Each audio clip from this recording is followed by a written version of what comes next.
we all picked it. Yes. Yeah.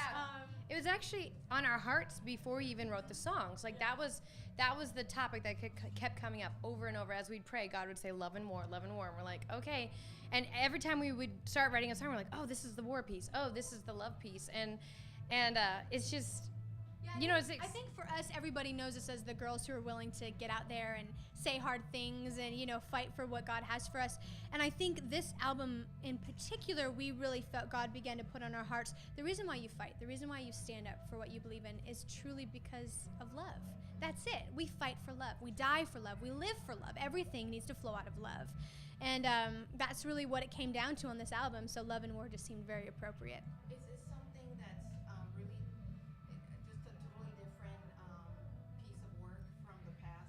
A totally different production, or just something that you feel maybe it's another level in your own personal music career?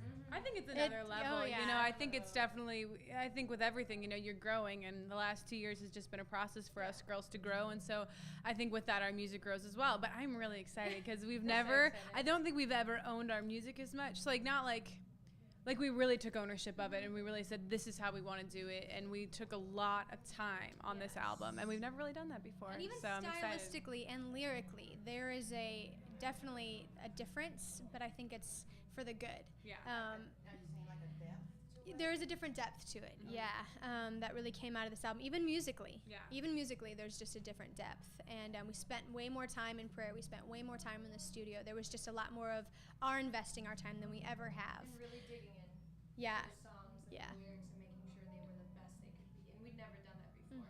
So I'm really, really excited about this project. Now, is this the tour? Is this part of the record comes out when in August? Yeah, September 22nd. Our single will come out this summer. Yeah. July, it'll be coming out. What is the first thing? Beautiful Ending is our first single. We're going to be playing that tonight. We're so excited. Yeah. What's the name again? Beautiful Ending. Could you ladies share the meaning of this? Yeah. Yeah, Beautiful Ending was a song that we had written really based off of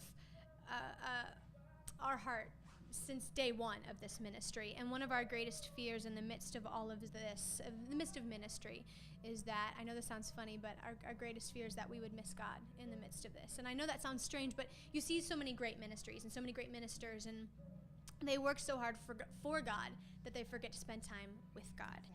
And our greatest fear from day one has been, Lord, we'll go where you send us, but I don't want to get to the end of my life and look back and realize I spent my whole life working for you, but I missed you. And so there's a part in the song, it's my favorite, it just says, at the end of it all, I want to be in your arms. And that's just really a glimpse into our journey with God day one, our continual fight in this process that we continue to stay at his feet and continue to stay in relationship with him, and that our desire is that we would really have a beautiful ending in this journey. So that's really how this song originated.